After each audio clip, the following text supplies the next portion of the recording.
Hi friends, मैं हूं हरीश। तो आज के हैशटैग फार्मा ऑनलाइन लेक्चर की सीरीज का टॉपिक का नाम है थेरापेटिक इनकम्पैटिबिलिटी, जो कि हमारे फार्मास्यूटिक सेकंड के इनकम्पैटिबिलिटीज इन प्रिस्क्रिप्शन इस चैप्टर का थर्ड पार्ट है। हमने फर्स्ट पार्ट में फिजिकल इनकम्पैटिबिलिटी देखी, सेकंड में केमिकल देखी, उसके साथ प्रेसिपिटेट वेल्डिंग इंटरेक्शन देखा, और इस पार्ट में हम देखेंगे थेरापेटिक इनकम्पैटिबिलिटी। तो इनकम्पैटिबिलिटीज इन प्रिस्क्रिप्शन ये चैप्टर बहुत बहुत इंपॉर्टेंट है आपको एग्जाम पॉइंट ऑफ व्यू से भी, और बहुत इंटरेस्टिंग भी है और बहुत इंफॉर्मेटिव है चैप्टर है। सो ज़रूर इस लेक्चर को लास्ट तक ज़रूर देखिए, तभी आपको सभी टॉपिक बहुत अच्छे से समझ में आएगा। Therapeutic incompatibilities. Therapeutic incompatibility may be as a result of prescribing certain drugs to a patient with the intention to produce a specific degree of pharmacological action, but the nature of intensity of the reaction produced is different from that intended by the prescriber. मतलब क्या है कि कोई भी therapeutic incompatibility कब होती है? जब प्रिस्क्राइबर मतलब डॉक्टर और फिजिशियन कुछ ड्रग्स देता है पेशेंट को, किस इंटेंशन से, मतलब किस लिए देता है, एक स्पेसिफिक उसका जो भी डिसीज है वो ठीक करने के लिए और स्पेसिफिक फार्माकोलॉजिकल एक्शन मिलने के लिए एक एक्स वाई जेड एक ड्रग दे देता है। बट क्या करता है, हम एग्जांपल लेते हैं कि फीवर कम करने के लिए, मतलब जो भी आपकी हीट है फीवर कम करने के लिए आपको एक ड्रग दे देता है एक्स वाई जेड। पर वो ड्रग क्या करता है, फीवर तो कम नहीं करता, पर आपको हेडेक दे देता है, मतलब आपको सर दर्द दे देता है। इस तरह मतलब जो भी प्रिस्क्राइबर है और जो भी डॉक्टर है उसने क्या चाहा था और किस इंटेंशन से दिया था, आपका फीवर कम करने के लिए। बट हुआ क्या, आपको हेडेक मिल गया, उसका साइड इफेक्ट मिल गया। इस तरह की इनकम्पेटेबिलिटीज को क्या कहते हैं हम? Therapeutic incompatibilities. तो मतलब यहाँ पर देखो, nature of intensity of action produce is different from the indicated by the prescriber. तो ये क्यों होता है? This occur due to the following reason. मतलब ये क्यों क्यों किस लिए और क्यों होता रहता है, इसके बारे में देखते हैं। तो सबसे पहले एरर इन डोज, मतलब डोज में कुछ एरर होता है, तो सॉरी डोसेज में। तो सेकंड है रॉन्ग डोज, मतलब रॉन्ग डोज और रॉन्ग डोसेज फॉर्म की वजह से। तो थर्ड है कॉन्ट्राइंडिकेशन, कॉन्ट्राइंडिकेटेड ड्रग्स। और फोर्थ है synergistic and antagonist drug. And fifth है ड्रग इंटरेक्शन। इस तरह के 5 पॉइंट की हम डिटेल में आगे देखने वाले विथ एग्जाम्पल, आपको एग्जाम में इसकी ज़रूरत भी पड़ती है। सो आगे देखते हैं अभी एक एक पॉइंट को डिटेल में। सबसे पहला है error in the dosage. Many therapeutic incompatibilities result from error in writing or interpreting the prescription order। मतलब मैक्सिमम जो भी थेरापेटिक इनकम्पेटेबिलिटीज है क्यों होती है कि जब भी प्रिस्क्रिप्शन ऑर्डर लिखी जाती है तब होती है, उसमें अगर कोई गलती होती है तो इसके वजह से थेरापेटिक इनकम्पेटेबिलिटीज होती है। The most serious type of dosage error in the dispensing is over dosage of the medication. और सबसे कॉमन और सीरियस जो भी डोसेज एरर है वो कब होती है और कैसे होती है? जब dispensing the over dosage of medication, मतलब जो भी मेडिकेशन का डोज है वो बहुत ज़्यादा देना, मतलब नॉर्मल से और रिक्वायर्ड डोज से भी ज़्यादा देना, मतलब over dose of medication. It become the duty of pharmacist to check the prescription before dispensing it. इसलिए फार्मासिस्ट की एक ड्यूटी है कि जो भी प्रिस्क्रिप्शन है उसको अच्छे से चेक करना चाहिए जब देते हैं, तब कि कोई ओवरडोज तो नहीं हो रहा है या सभी डोसेज अपने अपने रिक्वायर्ड क्वांटिटी में है या नहीं। Pharmacist is often in the position to detect such errors and to avoid such problem। और फार्मासिस्ट ही ऐसे जगह पर होता है कि जो ऐसे एरर है डिटेक्ट कर सकता है और उसको अवॉइड कर सकता है, ऐसे जो भी प्रॉब्लम होने वाले हैं ओवरडोसेस के। तो एग्जांपल देखते हैं एरर्स इन डोसेज के। कोडेन फॉस्फेट 0.5 ग्राम, प्रिपेयर 10 पाउडर, मतलब कोडेन फॉस्फेट के यहाँ पर 5 ग्राम के 10 पाउडर बनाने को बोले हैं। Direction 1 powder to be taken at bed time, और जो भी एक पाउडर हर एक बेड टाइम को राइट नाइट में लेनी है। This is an example of an overdoses. ये एक एग्जाम्पल किसका है कि यहाँ पर ओवरडोज हुआ है। The intention of physician may be prescribe 5 mg and at prescribe 500 mg in the prescription. मतलब यहाँ पर डॉक्टर और प्रिस्क्राइबर का इंटेंशन क्या है कि एक 5 mg ड्रग प्रिस्क्राइब करना, पर यहाँ पर गलती से क्या हो गया है, 500 mg जो भी ड्रग है उसको प्रिस्क्राइब किया गया है।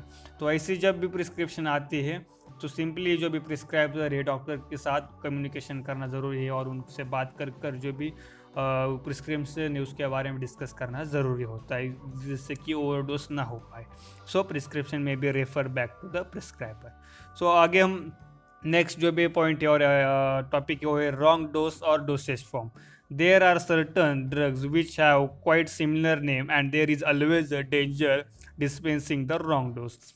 मतलब क्या होता है कि जो भी बहुत सारे ड्रग है उनके नेम सेम सेम होते हैं, उनके प्रोनाउंसिएशन स्पेलिंग सेम सेम होता है, दिखने में सेम होते हैं. इससे क्या होता है कि यहाँ पर एक रिस्क होती है कि कहीं से गलत ड्रग ना डिस्पेंस किया जाए और दिया जाए. फॉर एग्जांपल प्रेडिनोसोन एंड प्रेडिनोसोलॉन, मतलब ये देखो इससे सेम सेम है. या अगर प्रेडिनोसोन देना चाहिए होता है तो यहाँ पर गलती से प्रेडिनोसोलॉन दे सकते हैं, जिससे कि थेरापेटिक इनकम्पेटेबिलिटी होती है. और सबसे बड़ा फेमस एग्जांपल है इसका जो भी डिगॉक्सिन एंड डिजिटॉक्सिन, इसमें भी बहुत ज़्यादा कन्फ्यूजन होने के चांसेस होते हैं. Some time many drugs are available in the different dosage form. बहुत बार क्या होता है कि ड्रग जो होते हैं अलग अलग डोसेज फॉर्म में अवेलेबल होते हैं, मतलब जैसे कि लिक्विड, सॉलिड, टैबलेट, सिरप और ऐसे बहुत सारे अलग अलग dosage form. And hence if the dosage form is not clearly mentioned on the prescription it become necessary to seek the clarification from the prescriber.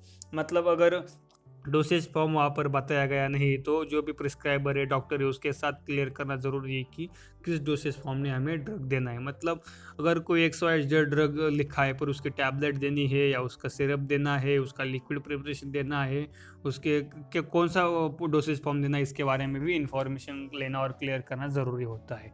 वरना यहाँ पर जहाँ पर रॉन्ग डोज और रॉन्ग डोसेज फॉर्म के चांसेस होते हैं, जिससे थेरेपेटिक इनकम्पैटिबिलिटी हो सकती है. सो आगे हम बात करते हैं contraindicated drugs. There third point है there are certain drugs which may be contraindicated in the particular disease और a particular patient who is allergic to it. मतलब क्या होता है कि दोस्तों सिंपल है कि भाई और मेरे बहन कि जो भी कुछ ड्रग होते हैं वो स्पेसिफिक ड्रग की कुछ लोगों को एलर्जी होती है. मतलब शायद एक ड्रग है जो मेरा फीवर कम करे, पर जब आप उसको कंज्यूम करते हो तो आपका फीवर कम नहीं करता पर आपको हेडेक देता है.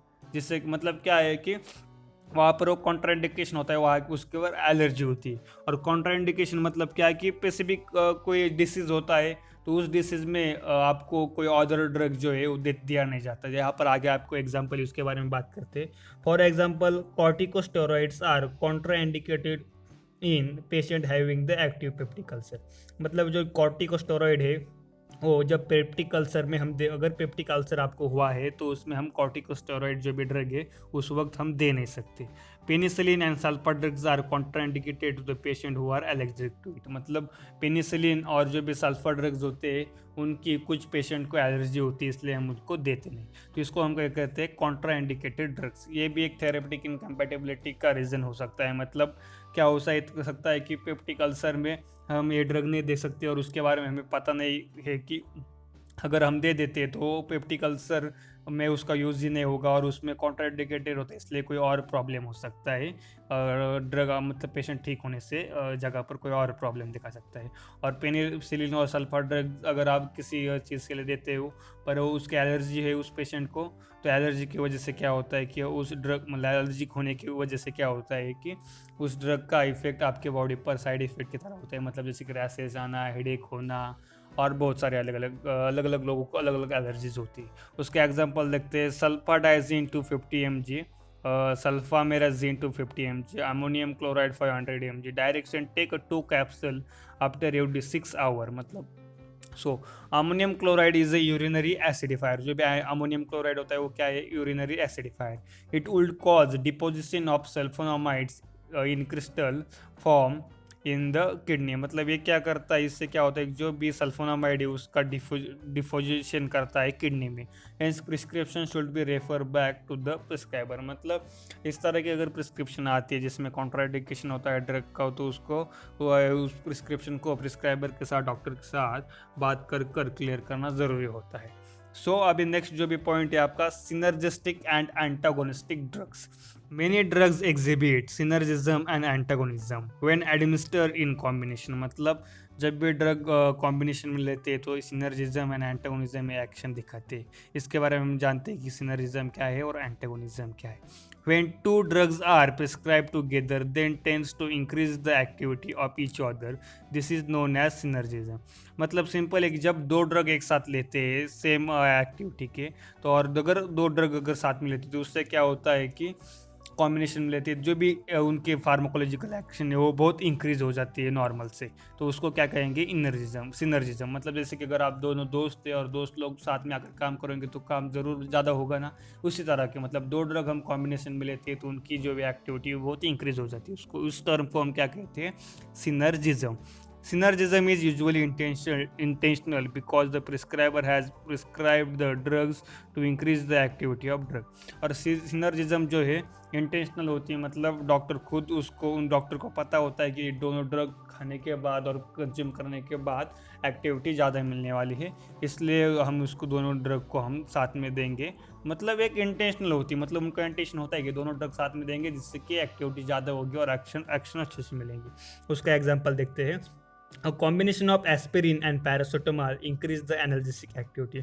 मतलब एस्पिरिन एंड पैरासीटामोल अगर दोनों ड्रग साथ में देते हैं तो एनाल्जेसिक एक्टिविटी इंक्रीज हो जाती है उन दोनों को साथ में देने से। Similarly a combination of penicillin and streptomycin increase the antibacterial activity of the antibiotics. मतलब एंटीबायोटिक्स जो ड्रग है, मतलब पेनिसिलिन एंड स्ट्रेप्टोमाइसिन, वो दोनों अगर साथ देते हैं तो उनकी एंटीबैक्टीरियल जो भी एक्टिविटी है बहुत बढ़ जाती है। These are these are certain drugs which when prescribed may lead to disaster consequences। मतलब ऐसे ड्रग है कि जो भी प्रिस्क्राइब करते हैं इससे डिजास्टर कॉन्सिक्वेंसेस हो सकते हैं।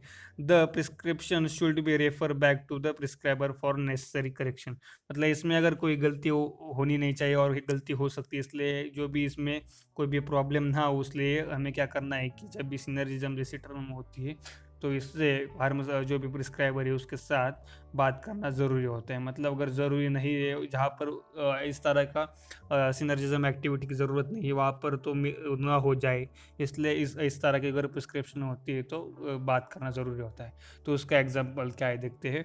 एक RX amphetamine sulphate to 20 mg, ephedrine sulphate 100 mg, syrup up to 100 ml make a mixture. In this prescription there is a combination of two sympathomimetic drugs with additive effect. इस prescription में क्या है कि दो सिंपैथोमाइमेटिक ड्रग का combination है with additive effects. So there is need to reduce the dose of such drugs। Prescription should be refer back to prescriber। यहाँ पर दोनों ड्रग का जो भी सिंपैथोमाइमेटिक ड्रग्स है उनका कॉम्बिनेशन है और विथ एडिटिव इफेक्ट्स, और इनका जो भी डोज है उसको कम करने की ज़रूरत है क्योंकि दोनों साथ में देखें तो इनकी एक्शन बहुत ज़्यादा बढ़ने वाली है और इफेक्ट फार्मास्यूटिकल का एक्शन बहुत ज़्यादा होगी, इसलिए इसका डोज कम करना पड़ेगा, इसलिए इसके बारे में प्रिस्क्राइबर के साथ बात करना ज़रूरी होता है। सो अभी नेक्स्ट जो भी और एक मतलब एंटागोनिज्म देखते हैं। when two drugs having opposite pharmacological effect are prescribed together antagonism occurs।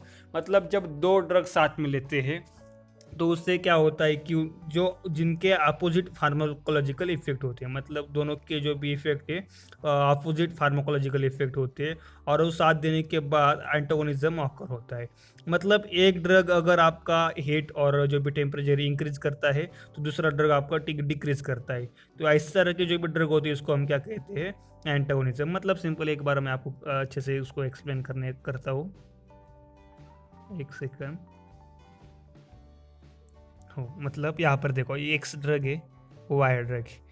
X क्या करता है, आपका टेम्परेचर जो भी है बॉडी टेम्परेचर इंक्रीज करता है और वाई जो ड्रग है वो डिक्रीज करता है, तो ये दोनों एक दूसरे के क्या हुए, एंटागोनिज्म, और ये दोनों एक दूसरे के एंटागोनिज्म है। और यहाँ पर अगर सिनर्जिज्म मतलब क्या होता है कि एक्स ड्रग जो है और वाई ड्रग्स है दोनों भी क्या करते हैं, यहाँ पर अपने टेम्परेचर इंक्रीज करने में यूज़ आती है, तो इसलिए इनका एक्शन क्या हो गया, जो भी है सिनर्जिज्म। सो आई होप आपको क्लियर हो गया होगा यहाँ पर। तो ये एंटागोनिज्म का एग्जांपल देखते हैं। Acetyl salicylic acid 0.6 gram, probenecid 0.5 gram. Acetyl salicylic acid and probenecid are used in the treatment of gout. ये दोनों गाउट के ट्रीटमेंट में यूज होते हैं। However the combination of this leads to neutralization, so refer back to the prescriber to the prescriber for necessary correction. और ये दोनों combination में देने से क्या होता है कि जो भी न्यूट्रलाइजेशन होता है, इसलिए प्रिस्क्राइबर के साथ इस प्रिस्क्रिप्शन को रेफर करना और उनसे बात करना ज़रूरी है। आगे वाला जो भी एग्जाम्पल अभी टॉपिक है वो है ड्रग इंटरेक्शन। ड्रग इंटरेक्शन भी बहुत इंपॉर्टेंट टॉपिक है, आपको अलग अलग सब्जेक्ट में इसका जो भी है चैप्टर्स भी होंगे और ड्रग इंटरेक्शन इंपॉर्टेंट टॉपिक है बहुत। तो drug interaction, the effect of one drug is altered by the prior और simultaneous administration of another drug.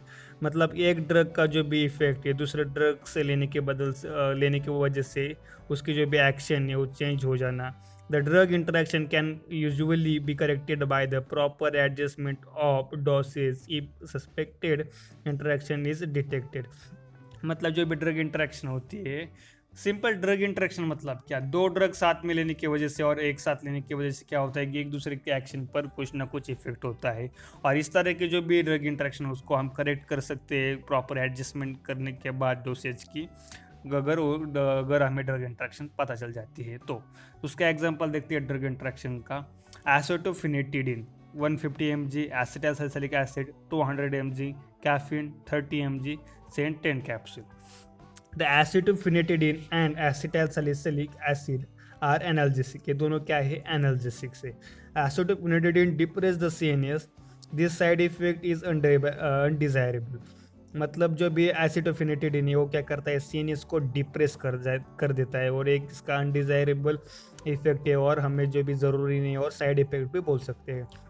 और caffeine, caffeine is a CNS stimulant. मतलब ये जो भी कैफीन है, कैफीन क्या है, सीएनएस स्टिमुलेंट है to neutralize the side effect of acetophenetidin.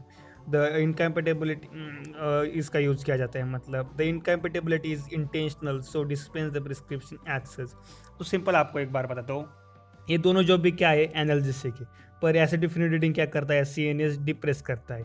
और ये सीएनएस डिप्रेस करता है इसलिए हमने कैफीन का यूज़ किया यहाँ पर इस प्रिस्क्रिप्शन में। तो कैफीन क्या करता है, सीएनएस सप्रेस करता है। और इसलिए क्या हुआ यहाँ पर जो भी इनकम्पेटेबिलिटी थी और या हमने यहाँ कैफीन के वजह से करेक्ट कर लिया। मतलब इसका जो भी साइड इफेक्ट हो रहा था, मतलब जो अनडिजायरेबल इफेक्ट मिल रहा था, तो इसको हमने करेक्ट कर लिया कैफीन की वजह से। तो इसलिए इस प्रिस्क्रिप्शन को हम डिस्पेंस कर सकते हैं। तो ये एक एग्जांपल क्या था, एक इंटेंशनल इनकम्पेटेबिलिटी होती थी। मतलब हमने केमिकल इनकम्पेटेबिलिटी में देखा था कि दो टाइप की इनकम्पेटेबिलिटी होती है, इंटेंशनल अनइंटेंशनल, जो पता होती है और जो नहीं पता होती। और इंटेंशनल है मतलब हमें पता था कि ये डिप्रेस करता है इसलिए हमने पहले से ही उसमें कैफीन डाल दिया और ये जो भी इनकम्पेटेबिलिटी है वो क्लियर हो गई। सो आगे जो भी एग्जांपल है बहुत फेमस और बहुत इंपॉर्टेंट है टेट्रासाइक्लिन का। Tetracycline hydrochloride 250 mg, Saint 10 capsule, direction take 1 capsule every 6 hour with the milk.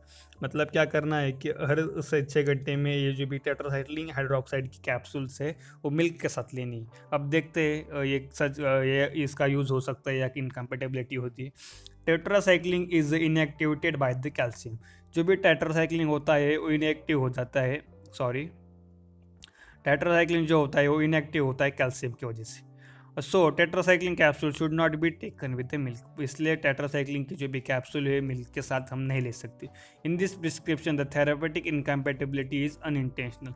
इस प्रिस्क्रिप्शन में जो भी थेरापेटिक इनकम्पेटेबिलिटी है अनइंटेंशनल है। मतलब या हमें इसके बारे में पता नहीं था ऐसा समझो, या इसका इंटेंशन नहीं है कि मिल्क की वजह से उसकी इनएक्टिविटी हो।